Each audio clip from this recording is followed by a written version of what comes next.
Well, ladies and gentlemen, stranger things have happened, but welcome back, of course, to the Overwatch Contenders playoffs for North America. As I was saying, here with Matt Morello. My name is Mitch Leslie. I just did that. That hurt. I did that. Did that hurt? Sorry, I messed up your shoulder pads. It's okay. It's one apiece now in this series, and EnVision showed up big time in that first map.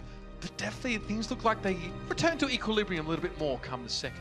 Yeah, the second map was dominated by FaZe Clan. I think the desk kind of really spoke to it. I thought Raucus was phenomenal. Yeah, fix my jacket. No, you just knocked it out of place. It's okay. Pumped. But I thought Raucus was very good. Second map, obviously Carpe at the beginning with the Hanzo was extremely effective. The third map will be Volskaya. So interesting to note, we saw FaZe be very good during the regular season on dealing with Sombras on this map. So what they did is they would run Shadowburn on the Doomfist, they would go around that right-hand side, and they would kind of force the action inside the room with the Mega Health Pack. And Doomfist, so much one-shot kill potential, when he gets down inside there, he can cause a lot of chaos, a lot of commotion.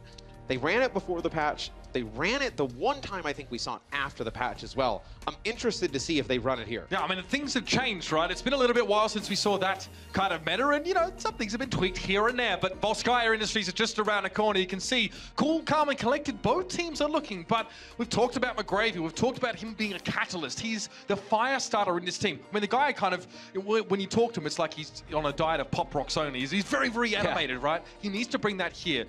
He's got veterans on his team. Saini, for example, has been a professional player over multiple titles over a long period of time.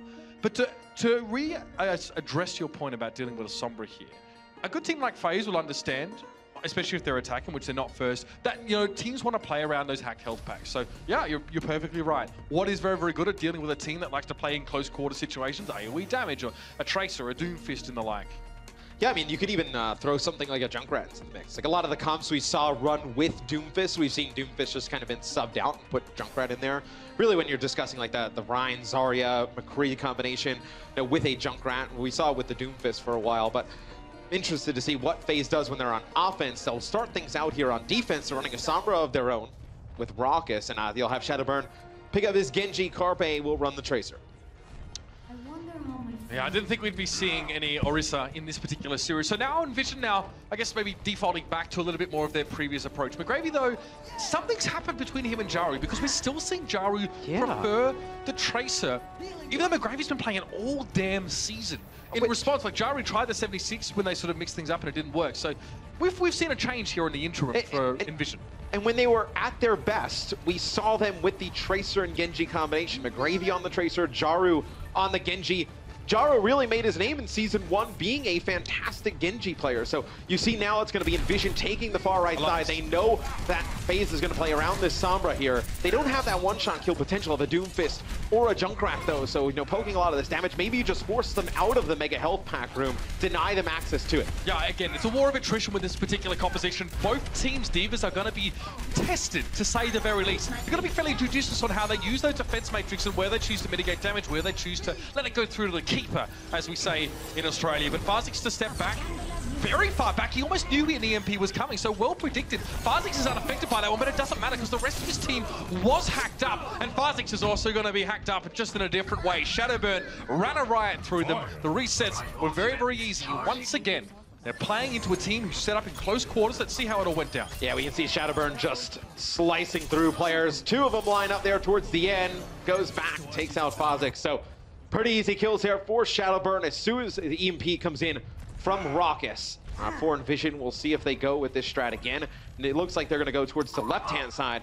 And when you go towards that left-hand side, you're trying to get McGravy up on the high ground on the 76. And look at this, it looks like Spree has kind of cut off access to the rest of their team. It's going to be Carpe with a Pulse Bomb. It's going to be Fact Fiction with a Primal Rage. Beautiful play there by the tanks from FaZe Clan. Yeah, this is stunning. And what's even more important is that Jaru's recall was forced out very early on in that push. So he knew he had no sort of margin of error. He couldn't actually be aggressive anymore because he was forced to use it for the purposes of self-preservation. He couldn't just try and extend further and get the high ground. He actually had to stay with the rest of his team and just try and deal with whatever they were thrown at. Yeah, no, because, I mean, you have EnVision trying to get in between those two closed doorways, right? McGravy has passed through the right-hand side, trying to go towards the high ground. You have Fact Fiction blocking that doorway, you have Spree blocking the other, and EMP comes in here for FaZe at the beginning. The fight is a no contest.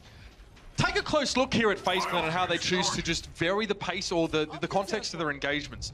We noticed that EnVision tried to set up on the high ground that very first fight, and FaZe Clan sort of backed up with them. Now, the tempo changes. FaZe Clan come forward. As soon as they know they have an EMP, they try and get in towards EnVision, sort of catch them mid-step and make sure it's impossible for them to get much done. Now, one of the results of having EMPs frequently is that you actually allow the enemy team to get a lot of ultimates because they can't use them, right? So it's like an artificial ult bank you're forcing on your opponents. So now I have 6 ultimates from EnVision. They've been patient on that, but this fight must be perfect, and FaZe still have plenty of their own to try and respond. Well, I was going to say that. EnVision has to be picture perfect in this fight. The sound barrier comes out early. It's going to be Carpe landing a big pulse box. So it's going to force FaZe to use the Transcendence here. It'll be McGravy taking out Joe Meister with the Tac Visor as you have Carpe up top, just trying to stay alive. Jaru with 2 kills, though. It's going to be Shadowburn pulling out his blade. A nice deep flank there on the FaZe, trying to keep FaZe Clan in it. He's just taking out both supports there in a very rapid swoop. Now you can see Carpe's on his own, though, having to deal with Jaru in. This is still an even matchup, to be honest with you. This is kind of like a 1v1 in many ways, but Saini, very, very cool under pressure. He just keeps the cone of silence right on Carpe's dome, and it's going to be EnVision. Let's start to take this point. FaZe Clan know they're too far away, and now we have ourselves a game. EnVision plant the flag, keep themselves going in this series. 4 minutes, 23 on the clock. It was a good hold by FaZe Clan, and now they know coming into this next fight, EnVision has used all their ultimates. They know this first fight is going to be a wash.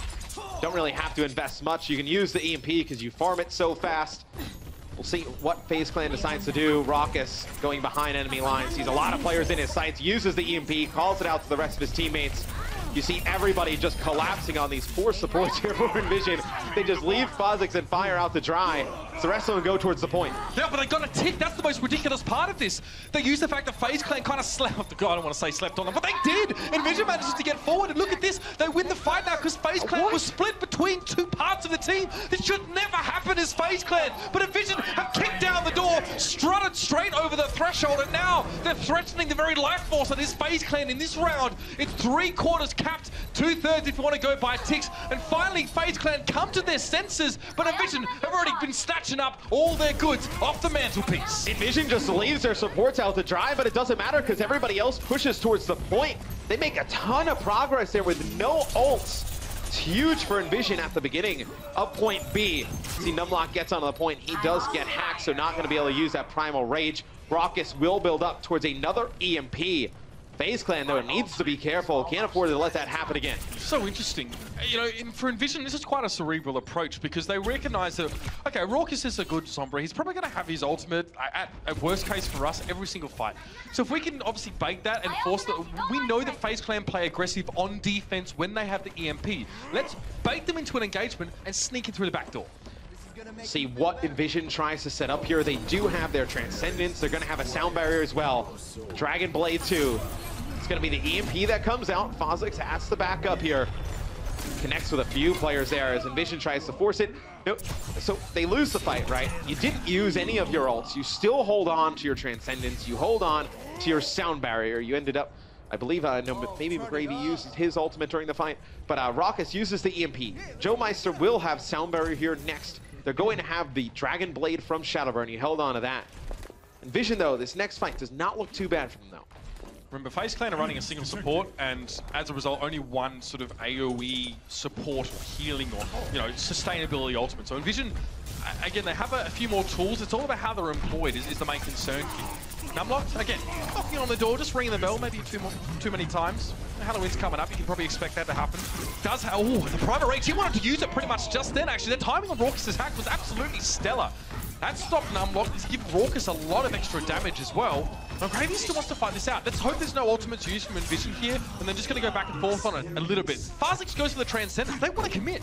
Yeah, they're trying to get in here as looks like you're going to see the self-destruct being brought out there by Spree. It'll be the sound barrier forced out of FaZe Clan. So you do see FaZe use their sound barrier. Everybody else from EnVision backs out. What do you think about that? Because now you know that you've given another EMP. You use your Transcendence, so you know that one support ult you have could be completely negated by the EMP. The issue is that FaZe is trying to preempt Raucus with the use of his Transcendence, right? He's trying to get in first, because if you get in second, well, you don't get in at all. That's how it works. Problem is that they already had a player picked off, and I'm not sure if there was a general consensus of EnVision to commit to that fight. So now there's no trans, which is fine. But Raucus's sound barrier, his EMP can tear the sound barrier away from EnVision, so they essentially have no support ultimates, all going well for FaZe Clan here. It's less than optimal, man. In the last like 3 fights, we've seen Numlock jumped in. He's been hacked by Raucus and not able to use the Primal Rage. There's the EMP. Now the sound barrier going to come in, but you lose Numlock right at the beginning. Now you lose Jaru. Shadowburn still has this Dragon Blade. Has still not had to use this Dragon Blade. See what I mean? Now only 25 seconds left. Yeah. Well, I mean, look, you've had a fantastic play from Raucus on the Sombra. Alternating the EMP and the sound barrier for FaZe Clan on defense. You have not even needed the Dragon Blade, and Jaru hasn't had a chance to use his either. So EnVision have squandered a considerable ult advantage that they banked up over the course of the round by kind of just losing a lot of fights and being EMP'd. This is their final chance to capture this second point, and they've got to go now. They need to touch the point, and Numlock's going in first, but Shadowburn already looking for the backline. Guess who's not there yet? FaZe is caught outside of the compound, but Numlock's found Joe Meister. Now a bit of concern, and Shadowburn unsure if he should come forward, and he adopts this stance. He gets aggressive. He knows it's time to make something happen. Fire's not with the rest of his team either here, but Shadowburn's realizing that it's even trades over the map. He needs to back away. He needs to play a little bit more passively around this one and get there to help his team. Yeah, Numlock uses his Primal Rage to stay alive long enough on the point to allow Fire to get back into the fight. Shadowburn only able to get one support there with the Dragon Blade. It's going to be the EMP, though, that comes out from Raucus. Shadowburn so cutting through 2 players. That might be it. Swinging it in FaZe Clan's favor. That's all that can be done at this stage. McGravy going to throw himself out of FaZe Clan. Managed to somehow ride a very tenuous precipice between victory and actually losing that point. We can see the decision-making process, right? It's 20 seconds left. You know the enemy team's going to throw themselves at you, so you know they're probably not going to shuttle their supports in or try and move as a unit because they're out of time. You could see the thinking from Shadowburn there, but he didn't count on Numlock nailing his Lucio so early in the fight. Yeah, you had the members of EnVision actually get onto the point. They were able to survive for a decent amount of time without their supports. I know the Primal Rage comes out from Numlock, but I mean, yeah, you hit it. Like, both supports, you did not have FaZe. He gets taken out by the Blade. Fire able to stay alive just long enough. Boops Shadowburn back a little bit. So EnVision, they do not take point B, but they make a ton of progress. I mean, that's what's most impressive about this, for me at least, Matt, is that Shadowburn himself is able to occupy 2 enemies, right? So that's a trade of 1 in your favor. So essentially then you give yourself, as the defending team, a man advantage on the point, and still it was enough for EnVision to overcome. So you can see it. You can see the makings of a team that's very, very good at shaking off the shackles of ultimate disadvantage or being it's under time pressure, which is so impressive for such a young, age-wise roster. Yes. It's just, it's the EnVision of old, right? I mean, it's the one that we saw the first few weeks. It was kind of a tale of 2 sides for EnVision during the regular season. They started out strong, although their wins were against Rogue, who was slumping at the time. They were playing from Canada, not ideal situations. They beat Immortals, who didn't really kind of turn the corner throughout the season. When they went up against the playoff teams in the later half, they really struggled. You're seeing them put up a good fight here against FaZe today, and you had to think, look, you see the 93% that they were able to get on point B. How much of that was gotten at the original portion, right? When they kind of like sneak onto the point about from behind? 2/3 of us. Probably, yeah. Something ridiculous like that. Yeah, it's tricky. It's some, it's cantankerous hijinks. We don't always sort of see that. That was just kind of a, an outline. I'd really love to go back over the play and see exactly what happened as well. It's hard to sort of know what's going on there. But EnVision now on defense, they're going to have the Sombra as well. So FaZe's going to be on that pick. Definitely a hero we've seen him with before. But Gravy returns to Tracer, obviously now with Jaru on the Genji. So this is a bit more of the classic EnVision we're used to seeing. The Raucus already just nailing those darts in. FaZe Clan shrugging off a lot of this damage, and EnVision's probably trying to set up here behind the building and make sure they can receive. FaZe want to surround and collapse. Yeah, this is the DPS comp you've seen from EnVision when they're at their best. See, Raucus gonna follow up the rest of his teammates as they're trying to put a lot of pressure on that mega health pack. You lose Fire right at the gate, you lose Numlock as well. It's not going good here for EnVision. It's a biotic grenade that comes in from Raucus, keeps everybody up as well. That was easy. That is a team kill. Scarpe, all you can do is throw some shapes there on the point. They will take point A, and now they're gonna have a ton of time to take point B. Yeah, that's impressive from FaZe Clan. It looks like EnVision were, there are 2 minds in that particular fight. Some wanted to go into that low ground room, and someone just sort of fight on the point there. So FaZe Clan did a very good job of actually showing some uncertainty about where the actual fight will be staged. That's nice. Carpe now wants to come forward. That's scary. McGravy knew he had to sort of pull the plug on that fight pretty darn quickly.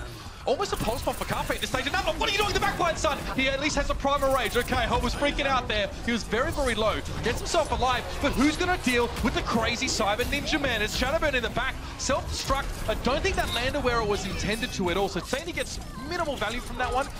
FaZe Clan are pushing forward. McGravy found 2. That's big, and that's enough to get FaZe off their lawn. Yeah, it's going to force Shadowburn back. They did use the Primal Rage. They used their Dragon Blade, but you still have both support ults here.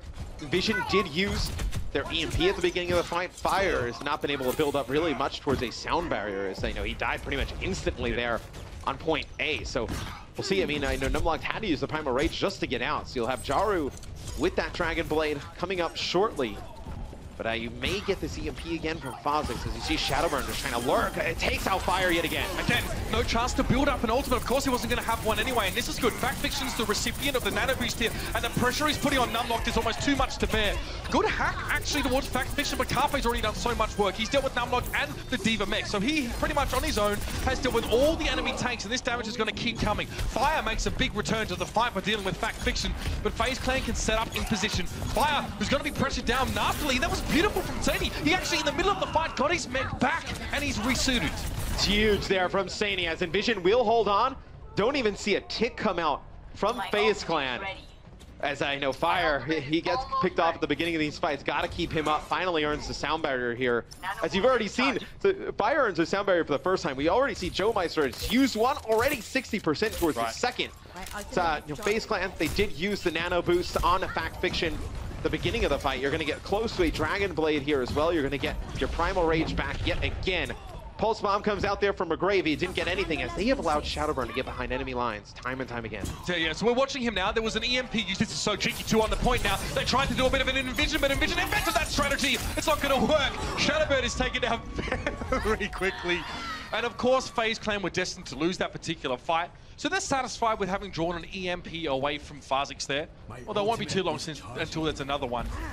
Shadowburn has Dragon Blade. I want to see if he uses it or waits until Raucus has a nano boost, or at least there's a sound barrier to back it up. Well, usually when teams struggle against the Sombra, maybe you bring out the Reaper and whatnot. And we've seen Shadowburn play Reaper in the past. We've seen it during the regular season, but do you want to switch him off against Genji, especially when he has Blade? I think you at least got to give him a shot to make a play here with this Dragon Blade. Tries to jump down onto McGravy, not able to take him out. So it'll be Joe Meister earning his sound barrier. Just determining whether they think FaZe has his EMP or not. It'll be Numlock using the Primal Rage. Carpe draws first blood, taking out FaZe. Self-destructing spree. He actually finds Numlock, but that's so big. And now it is going to be the Blade and barrier potentially for Shadowburn now. He waits a little while. It's going to be a D.Va self-destruct. He knows he needs to clear the area, but he's got 4 seconds of Blade to work with. But where are they? Is there no one else? He screams to the heavens as EnVision seem to have already cleared the area. Shadowburn does get EMP, but can still climb the walls. He gets himself a nice little vantage point now. But I hear it. It's Jaru coming in. Genji on Genji action, and Jaru finds at least Joe Meister to start this fight. No threat of a sound barrier coming out from him. We already used it earlier on, though in the occasion it's FactFiction again. He benefits from that nano boost. It's Primal Rage. It's fists flying now.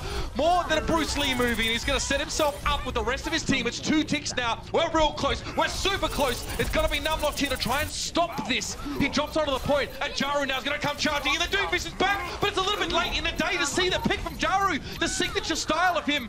Unfortunately, we see very little of the Doomfist now, and it's going to be Sani caught up in the corner. Going to get desuited pretty easily now. Mini D.Va, but Fire makes his way on towards the point as well. Trying to skate up on the wall, try and stall things out. Numlock, guess who's back again? Let's see what he can get done. Carpe is so low, the Pulse Bomb left him with a sliver of health, and Jaru also is back. This is a classic stall for you. Classic assault, classic FaZe Clan. Get it done. Another map to their favor. And I didn't pass out, so that's a very good thing. All good across the board. FaZe Clan able to stay alive on the point long enough. They get the nano boost onto FactFiction. He's able to do some damage on point B. And dude, Raucus has hit so many 6 sleep darts. Fire actually kind of coming out of the spawn there, jumps up top. He actually gets hit with a long-range sleep dart. He's just put to sleep as the Lucio, not able to get back towards the point. They deal with him rather quickly. So Raucus has had a fantastic series, whether it's Ana or Sombra for FaZe Clan. So they've taken a 2-1 lead in the matchup. So interesting, some of the things that we've seen FaZe Clan try to do. This is an interesting kind of matchup because we obviously saw the tactic that EnVision employed to try and get a bit of extra percentage. Now, I haven't seen that before, and I'd probably say that it's not the kind of thing you plan before the game. You sort of say to each other, in between, you say what to expect, but of course what we should be expecting is the next map just around the corner, and it's a bit of a fan favorite. We're going to be going to Route 66. Haven't seen this one in a while, and I'm excited. Yeah, it's going to be awesome to see these two teams battle it out. We did not see this map during the regular season. No, at all. It comes in here for the playoffs. It'll be interesting, though. I think when we spoke to EnVision the other day, I think they said they liked 66 because they can really kind of commit to the Genji play on Jaru. They can play the 76 on McGravy, get back to a little bit more of the play style we saw earlier in the season. Yeah, and there's a heck of a lot you can do with Sombra on this map, which what makes us that much tastier. FaZe Clan versus EnVision, and EnVision are on their last legs, their last chance. It either goes to map 5 or it all ends here for the young bloods who bought themselves into the season and have shown that they deserved it. And what a way to finish things off here. We'll see who starts on the defensive side. I think you bring up a great point. Sombra, very effective on the first point on 66. Do we see FaZe Clan bring it out? Now with Raucus, I thought he was very effective on the Sombra. Or do we see the side of EnVision run it yet again?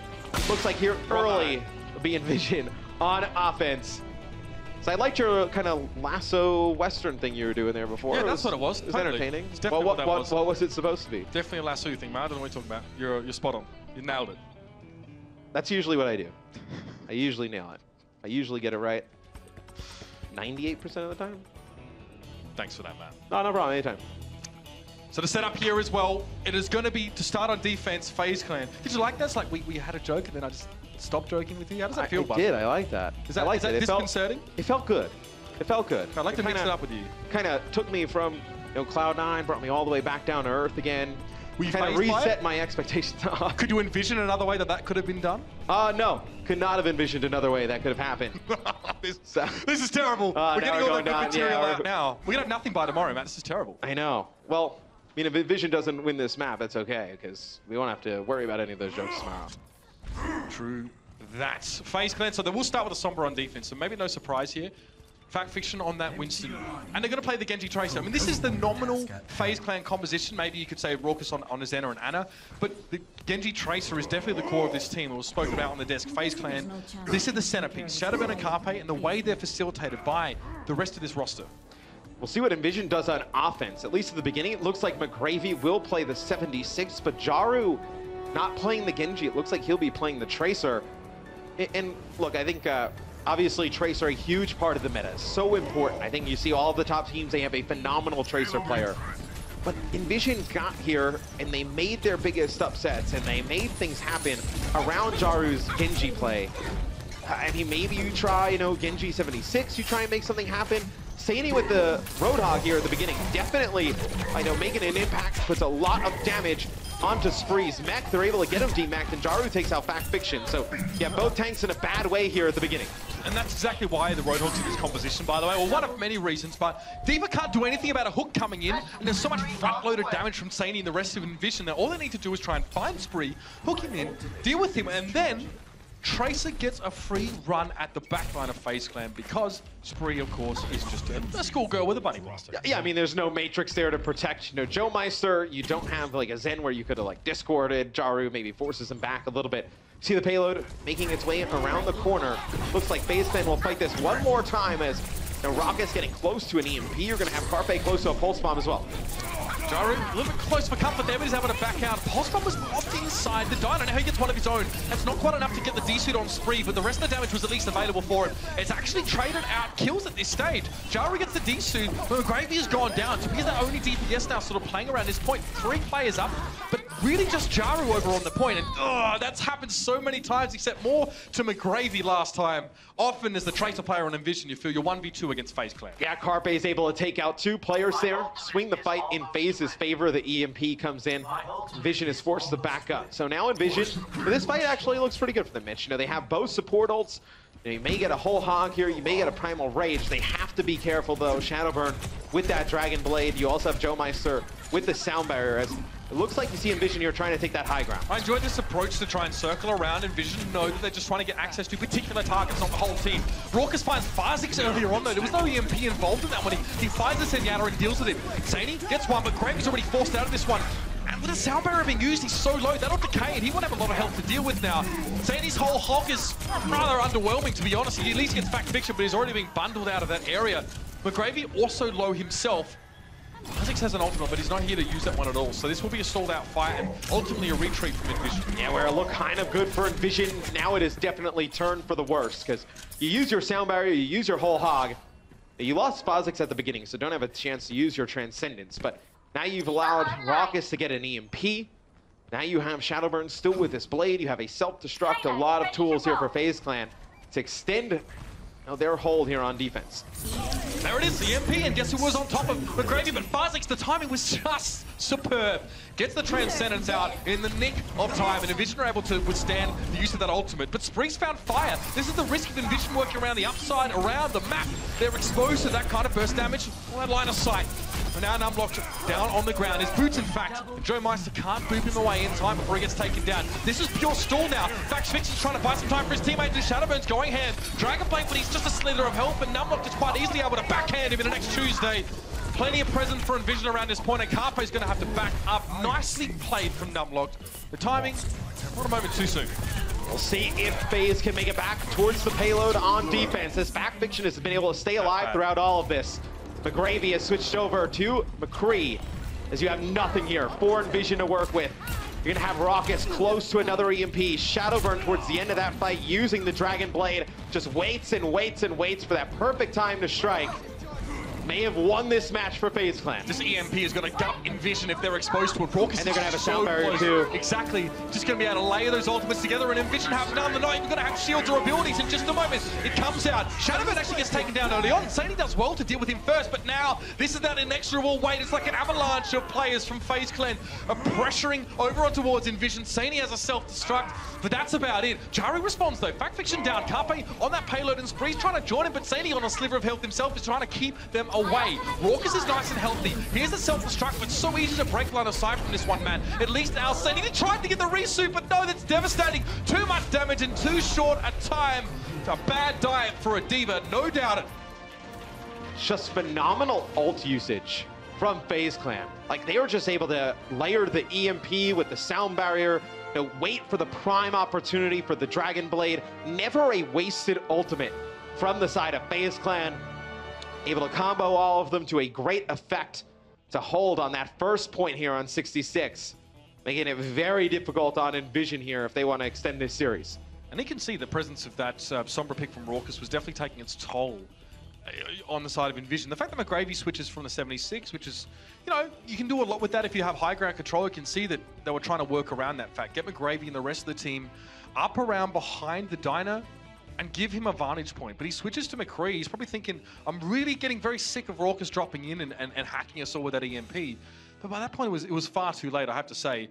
Numlock had a couple good moments here. The problem is that so much got drawn out of EnVision early on in that stage, just around the hairpin turn. But they weren't done there yet. They had to kind of win 2 consecutive fights, and they only got the first, Rawhide. Yeah, and then, I mean, when they're coming around the corner, you had, I believe it was Backfiction with the Primal Rage stay alive. Carpe was there as well. It buys enough time. By the way, they don't even die, both of those players. They're able to just stay alive on the payload, just the 2 of them, for so long, playing off of Raucus's health pack. Raucus comes back, he has EMP, they use that, they end up winning that fight. It's like the second one where they're going around gas station. And then when the changers came in, you're at like a minute to go for EnVision. There was no real opportunity after that. They're coming into those fights with no ults. FaZe still has some of theirs to work with. EMP. Sound barrier, EMP specifically. Can't really do much after that.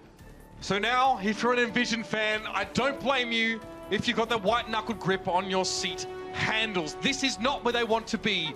They have to defend for 4 minutes, a great deal of time. The payload doesn't even need to get to the first checkpoint. The FaZe Clan have now really started to turn up in EnVision. This could be it for them. This could be the end of their Contenders journey, and they might just have to watch from the stands tomorrow. Carpe's on that Widowmaker, which we've seen from him every now and then, and you can see Numlock getting discorded so early on. There was way too much damage for him to deal with. The support, from where we could see, wasn't even there. Oh, they lose Sani out of back. This is not good. They're gonna lose fire as well.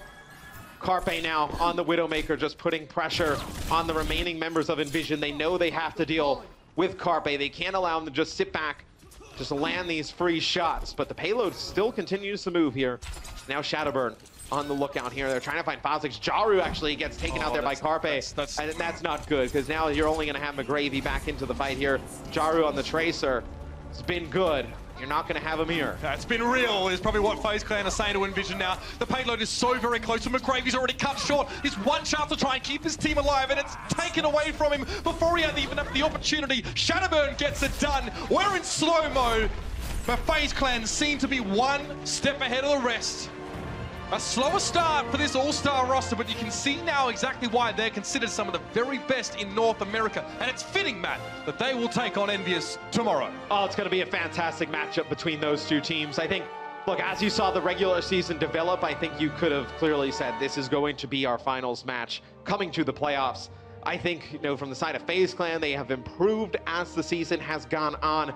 EnVision kind of the opposite. You see their struggles here today. They're able to make it a close series. It's not close enough as they drop the series 3-1 here to FaZe. Young players, incredibly talented individuals across both rosters, but especially EnVision. And it's safe to say, Matt, the future looks bright. Some amazing players from across America, of course, and Europe. Great start for everything here, of course, for the Overwatch Contenders NA playoffs. We're done here for the day, but when we return, of course, there's much to be said about this match as we now have our 2 NA finalists. We'll see you in a bit.